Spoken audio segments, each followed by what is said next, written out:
프라하를 이제 보도록 하겠습니다. 그럼 프라하 하면 아까 얘기했듯이 많은 게 떠올라요. 프라하의 봄, 정치적인, 여러분 알죠? 프라하의 봄. 그런가 하면 프라하의 연인, 우리 문화. 야, 그거 재미있었어요.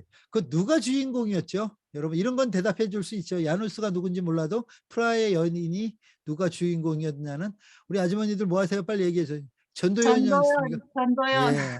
아, 예. 저도 그거 보면은요, 가슴이 지금도 콩닥콩닥 거립니다. 프라하의 여인. 예. 여러분, 영화 찍으러 꼭 오십시오. 아, 제가 강의에 이런 멘트를 한 적이 없는데, 우리 간사들의, 예, 이런 얘기를 해야 된다고 해갖고 합니다. 근데 프라하의 여인보다 더 중요한 것은, 여러분, 프라하에서는 얀 밀리츠라는 사람, 그다음 예로님이라는 사람, 그 얀 후스라는 사람, 이런 개혁자들이 있습니다. 사실 우리에게는 얀 후스만 익숙하지만 이 나머지 두 사람도요, 이 얀 후스 못지않게 많은 영향을 했습니다. 여러분, 요 얘기는 방금 우리가 봤던 요 동상에 보면 요 앞에 체코어로 이렇게 써 있는 글귀가 있는데, 이 글귀가 이런 야누스 동상에 써 있던 글귀입니다. 누가 좀 읽어 주시겠습니까? 예, 좀 빨리빨리 읽어 주시면 너무 좋겠어요. 서로 사랑하십시오. 그리고 모든 이들에게 진리를 요구하십시오. 예, 이게 야누스의 이야기입니다. 사랑하십시오. 그리고 진리를 요구하십시오. 와우. 프라하 얘기는 제가 한 장으로 정리했습니다. 근데 여러분, 요 한 장을 가진 프라하의 종교개혁의 모든 역사를 여러분 이것도 능력입니다. 한 장에다가 그 역사를 딱 집어넣는다는 거, 이거 쉽지 않은 일인데, 여러분 요 강의가 끝나는 대로 다 여러분에게 공유해 드리도록 하고요. 이 얘기들을 한 개 한 개 여러분 저하고 이제 풀어가도록 하겠습니다. 여러분 1348년에 카를 4세, 여러분 아까 칼 1세가 신성 로마 제국을 시작했다면, 이제 칼 4세 때 와갖고는요, 이제 이 칼 4세는요, 이 그 신성 로마 제국의 수도를 프라하로 천도합니다. 그리고 거기에 그 프라하를 계획 도시로 만들어요. 예, 계획 도시로. 특별히 거기에다가 대학을, 그러니까 이 당시에 도시에 뭐 아우라라고 그러면 뭐라고, 그 가오가 설라면 뭐 대학 한 개는 좀 있어줘야 되는 거죠. 예, 마찬가지로 이 사실 그 당시 프라하는 굉장히 변방이죠. 그렇죠? 파리라든지 그 이태리, 볼로냐 이런 데 대학들이 있었죠. 그 당시에도. 근데 이런 데하고는 굉장히 변방, 동유럽적이잖아요. 그러니까 사실은 이 도시로 옮겨가면서 거기에 대학을 세운다는 것은 도시에 대한 이제 뭔가 큰 포부를 가지고 도시를 계획해서 짓기 시작합니다. 그래서 여러분 보시기다 요새 요게 칼 4세의 얼굴, 그 아까 우리가 보셨던 그 카를교 앞에 있는 칼 4세 동상이고요. 옆에 보면 이게 아까 우리가 봤던 카를교고요. 그래서 이 칼 4세에 의해서 여러분 이제 카를 대학이 이제 세워집니다. 여러분 지금은 이렇게 유니버시티, 저는 뭐 체코말 몰라서 까롤리나 이렇게 됐지만, 이게 까를 대학, 칼 대제가 세운 칼 대제 지금의 현재 모습이고요. 여기에 보면 그 현판이 그 옛날에 세웠다는 얘기들이 지금도 나와 있습니다.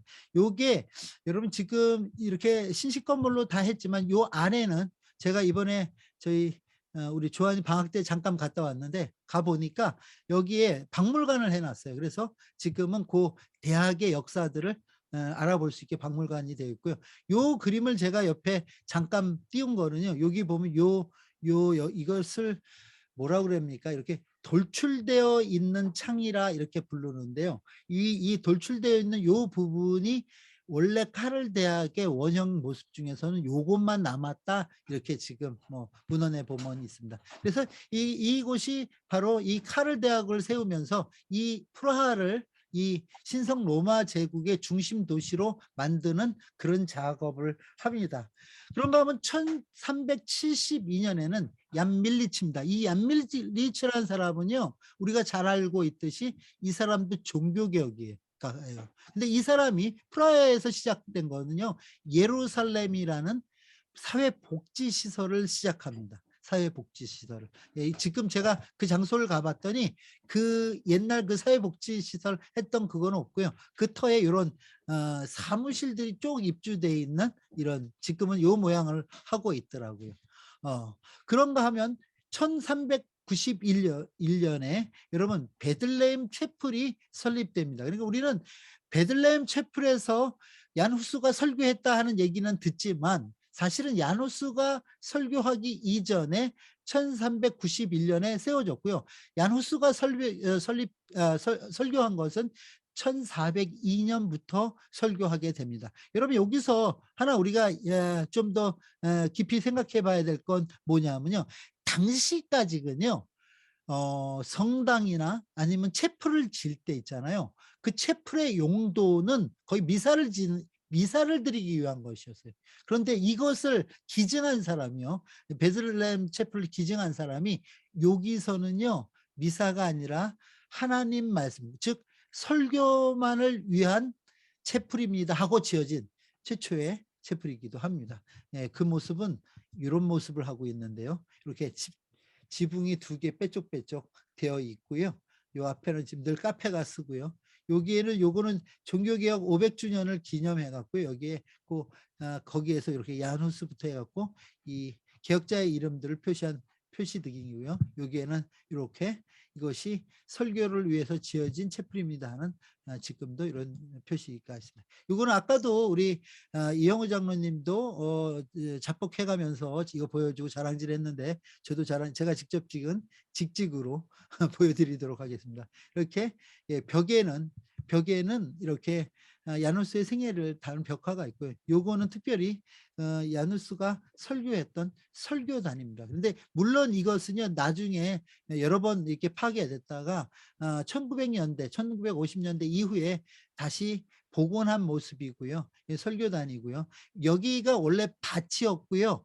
요거 보이시죠? 요게 원래가 운물이었습니다. 그래서 운물과 밭이 있던데 천장과 기둥을 세워서 이런 건축물을 만들었습니다. 예, 뭐 아까 한 500석쯤 되지 않냐 이렇게 얘기하시는데 제 생각엔 500석까지는 안 될 것 같고요. 예, 한 200~300명 들어가면 되죠. 그래서 이 장소는 계속해서 이 프라하 대학의 강당으로 또 예배장 공간으로 그러다 지금은 여러 어떤 역사적인 뭐 구교가 사용할 때도 있었고 계속 그러다가 지금은 개혁교회에서 지금 여기를 박물관으로 또 여러 가지 행사로 사용하고 있습니다.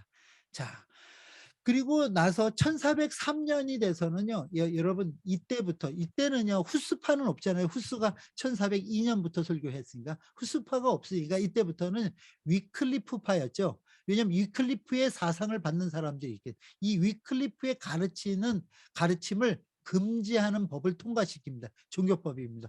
그러면 여러분 우리가 여기서 한 가지는 조금 더 짚고 넘어가면 좋겠어요. 그러면 왜 난데없이 이 프라하라는 동유럽 체코의 도시가 이 섬나라인 영국 옥스포드의 이 위클리프로 인해서 이렇게 몸살을 앓았을까 생각해 보면 그때 정치 상황을 우리는 좀 알아야 될 필요가 있어요. 당시에 영국의 왕은 리차드라는 왕이었습니다. 그런데 이 리차드가 공주 하나를 자기 왕비를 맞이하는데 누구를 맞이하는 당시 프라하의 공주였던 앤이라는 공주를 왕비로 맡게 됩니다. 그래서 앤이라는 공주가 어디로 시집을 가냐 하면 옥스포드가 런던으로 가는 거죠. 영국으로. 그렇게 되다 보니까 영국과 체코는 굉장히 우호적인 관계.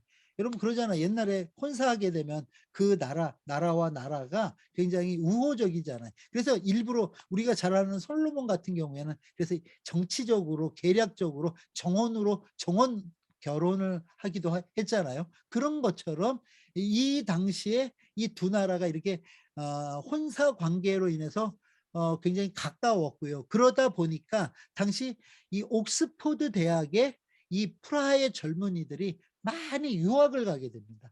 그래서 유학을 가서 갔던 사람들이 여러분 그 당시 거기서 활동했던 교수 중에 한 명이 누구냐면 우리가 지난 시간에 봤던 위클리프라 보니까 위클리프의 사사를 받게 되는 거예요.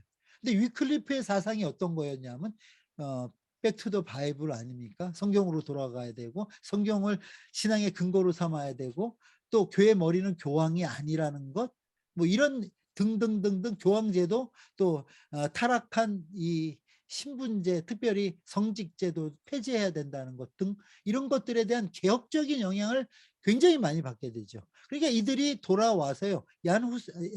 그 위클리프의 후예들이 프라하에 돌아와서 그의 책, 또 그의 가르침을 가지고 프라하 대학에 있는 유학파들이 대학 교수가 됐으니까 그들이 학생들을 가리키게 되다 보니까 이 프라하의 위클리프의 사상이 그 당시에 아주 팽배하게 되는 거죠. 근데 이것이 정치적으로나 종교적으로 때는 굉장히 큰 위기가 되니까 가르침을 이제는 금지하게 됩니다. 그런데 거기서 끝나는 게 아니라, 그러니까 아까 예로님 중요한 분이라고 그랬죠. 이 예로님이라는 분은 오히려 그들의 위클리프의 서적을 가지고 함께 학술 토론을 합니다. 그 토론했던 장소가 지금도 남아 있습니다. 제가 지금 사진을 다 이렇게 끼워 놓지 못했는데 여러분 오시면 보게 될 것입니다. 예, 그래서 하게 되고요. 그다음에 이분들에 의해서 이 학술 토론을 통해서 그게 더 확실한 정말 중요한 중요한 이야기라는 것들에 대해서 성경의 가르침을 따른 가르침이라는 것에서 확인합니다. 그러다 보니까 여러분 1410년에는 1410년에는 대주교에 의해서 위클리프 서적들이 아까 여러분 좀 이따 다시 한번 보여드리겠지만 시청사 앞에서 화형식을 갖게 됩니다. 불에 다 태워져 버리게 되고요. 그 이후에 야누스 예로님이 면죄부 판매에 대해서 여러분 공식적인 방해를 반대를 하고 났습니다. 그러니까 여러분 이미 종교개혁은 1517년이 아니라 그보다 약 100년이 앞선 1412년. 여러분 이거는 무슨 얘기냐면 여러분 면죄부 판매를 공식적으로 반대했다는 것은 그 당시 국교회였던 캐톨릭의 정명적인 반기를 든 거거든요. 사실 정치적으로 종교적으로요. 사실 우리가 지금 가진 신앙은요.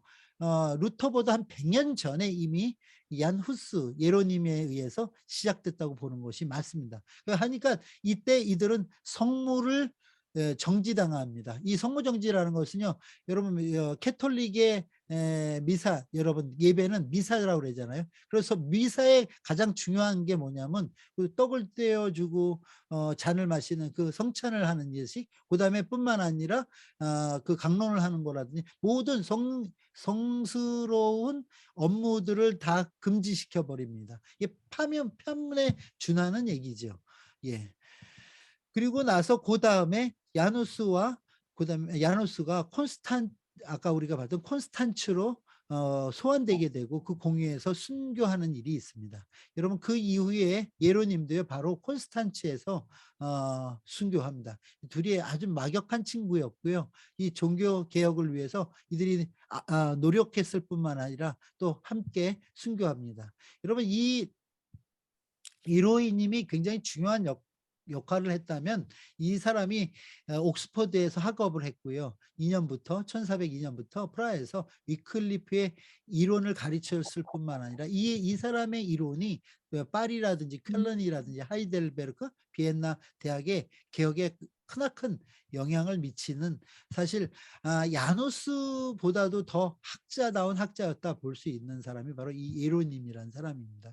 그리고 나서 여러분 이 카를 대학에 어떤 변화가 오게 되냐면 카를 대학에 이 이존 성찬이 인정이 됩니다. 여러분 야누스 하면 우리가 가장 중요시 여겨야 될 것 하나가 뭐냐면 많은 철학도 있지만 사상도 있지만 그보다도 이 사람은 이종 배찬을 주장했던 사람입니다. 이 당시까지는 여러분 평신도들에게는 떡은 허락됐지만 잔은 허락받지 못했어요. 그런데 이때 야누스 때부터 어떤 일이 벌어지기 시작했냐면 이 잔을 평신도들에게도 나눠줘야 된다.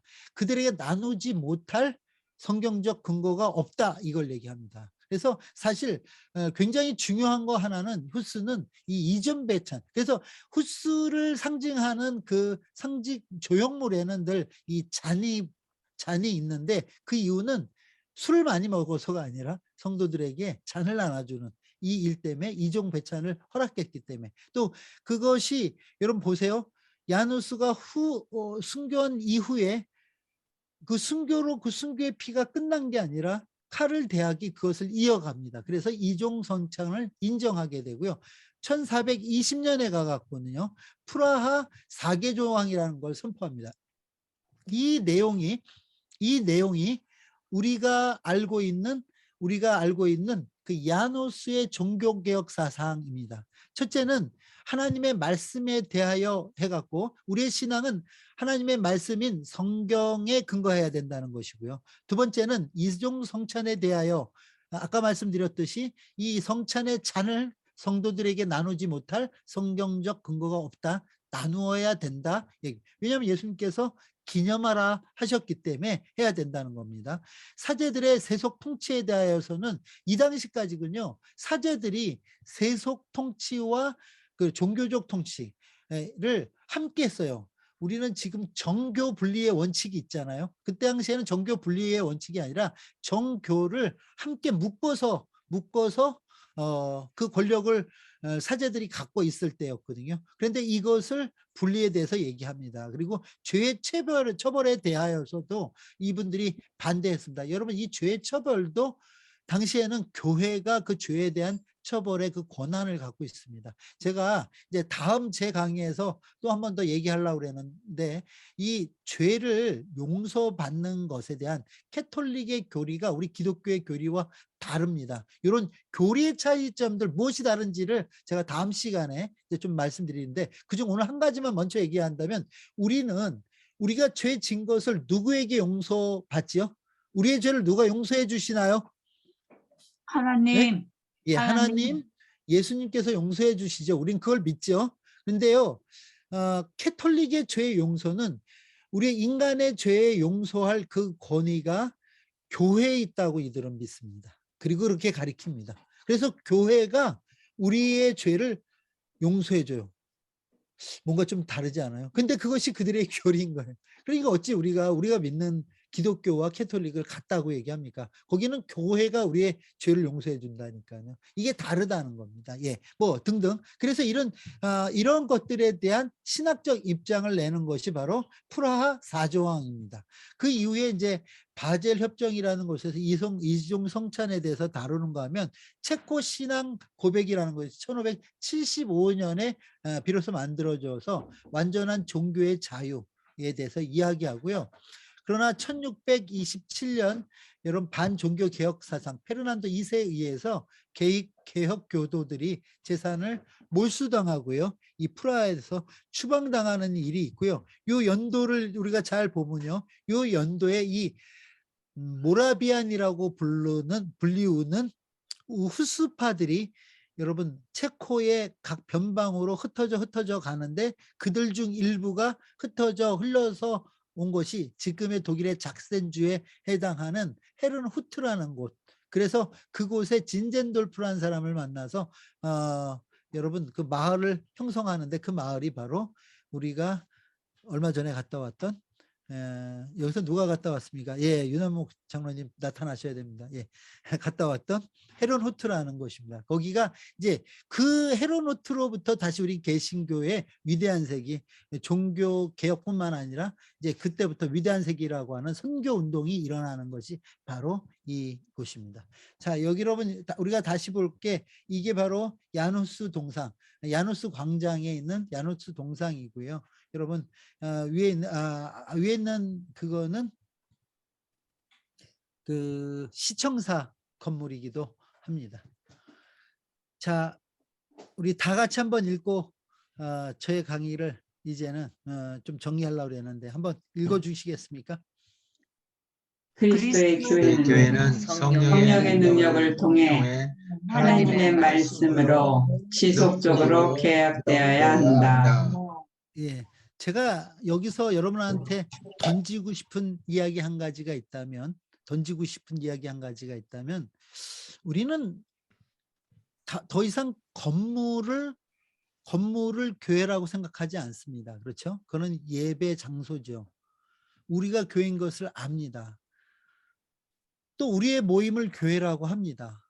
근데 이 교회가 어느 한순간 개혁되어서 끝난다고 생각하면 잘못됐고요. 이건 끝없이 개혁되어야 되는 것이 교회입니다. 우리가 인간의 몸을 입고 있는 한.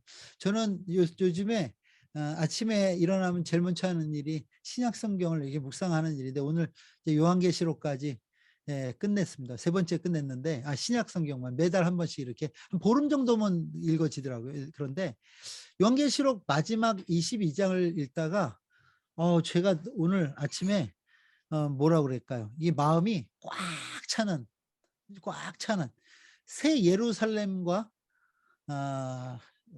제가 읽어드리도록 하겠습니다.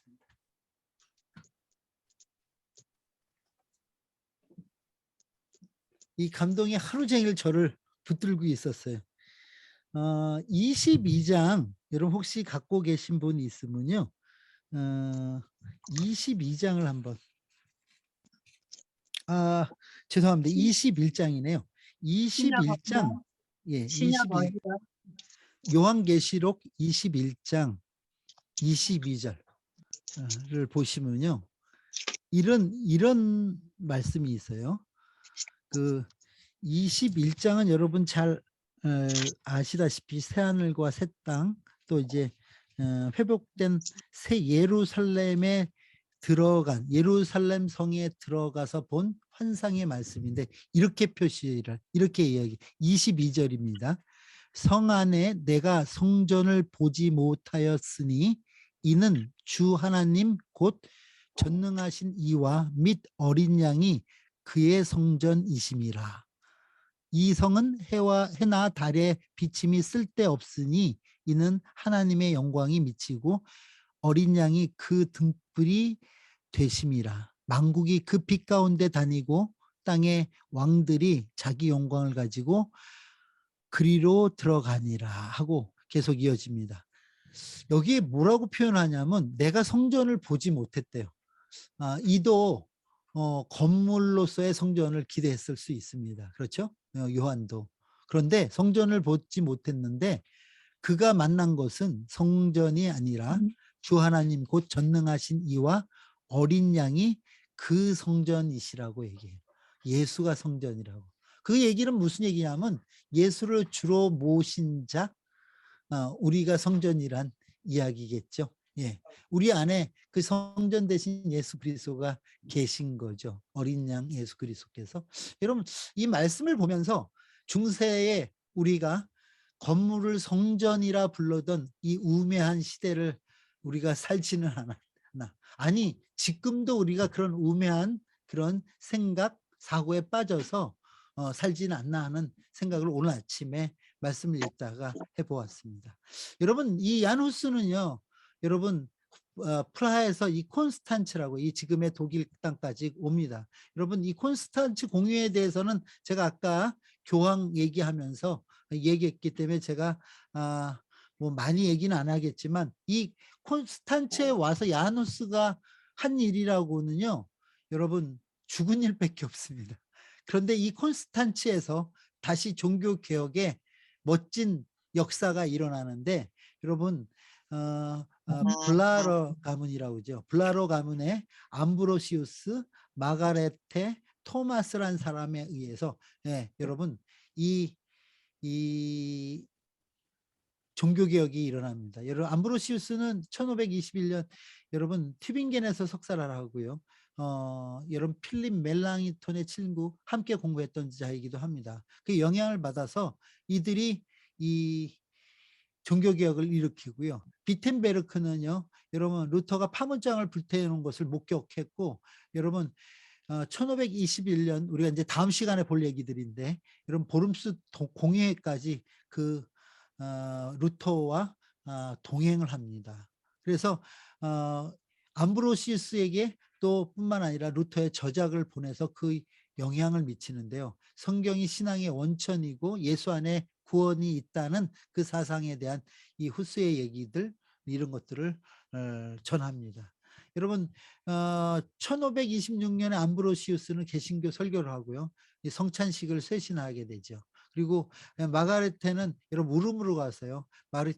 마틴 부처, 우리가 잘 알고 있는 스트라스부르크의 기억자죠. 그래서 마틴 부처와 함께 종교개혁 문헌들을 집필하고요. 이들이 1530년 아우스부르크에서 또 아우프스부르크 협약을 하죠. 또 그런가 하면 1548년 카를 5세 때는 스페인 군대가 콘스탄트를 공략하게 되고, 그래서 이 곳이 이제 오스트리아 가문에 갔다가 지금은 스위스와 독일의 국경지대로서 반은 스위스 반은 독일 지역이 되는 곳이 콘스탄츠입니다. 여러분 여기에 제가 요 얘기도 그냥 살짝 하고 넘어가는 게, 우리 아까 이영우 장로님 너무 잘해 주셔서요. 여기 보시다시피 이 야누스가 머물렀던 집이 지금 야누스 박물관으로 이렇게 되어 있고요. 예. 그다음에 여기는 아까 말씀하셨듯이 후스가 갇혀 있었던 감옥이죠. 예, 벽화고 여기 갇혀 있던 요 뼈죠. 요 탑에 갇혀 있었다고 합니다. 지금은 호텔로 사용되고요. 예. 여기가 이제 그 콘스탄츠 의회가 서 있던 그 공의회가 있었던 그 공의회 장소고, 이거는 아주 오래전에 예, 팬데믹 이전에 이경욱 선교사 그때 같이 갔을 때인가요? 그때 찍은 것 같습니다. 예. 그래서 이건 화영 장면이고요. 이게 화영됐던 장소입니다. 예, 여기 암브로시우스 방금 우리가 얘기했죠. 여기 암브로시우스가 살았던 집인데요. 이 집이 바로 이 뮌스터 바로 앞에 있고요. 예, 자, 위클리프 야누스가 성경의 권위를 강조했다면 사보나 놀라는 모든 교리가 성경으로만 판단돼야 됐다는 얘기를 했습니다. 피렌체는 안 갑니다. 저희 강의는 여기까지 마치고요. 네, 피렌체 같은 분이 저기 한 분 서 계십니다. 예, 박선희 이사님. 예. 자꾸 이렇게 뭐 사진을 많이 보여줘야 가고 싶은 마음이 생긴다고 해서 필요 없는 사진을 띄웠습니다. 자, 여기까지 제가 도시로 읽는 사도행전, 죄송합니다. 종교개혁 이야기 후스편입니다. 오늘 프라하하고 콘스탄츠 그리고 후시넥을 여러분과 함께 돌아보았고요. 이렇게 사진으로 설명으로 우리의 저기가 차지 않습니다. 우리는 아직 갈증이 있습니다. 눈으로 발로 밟아야 됩니다.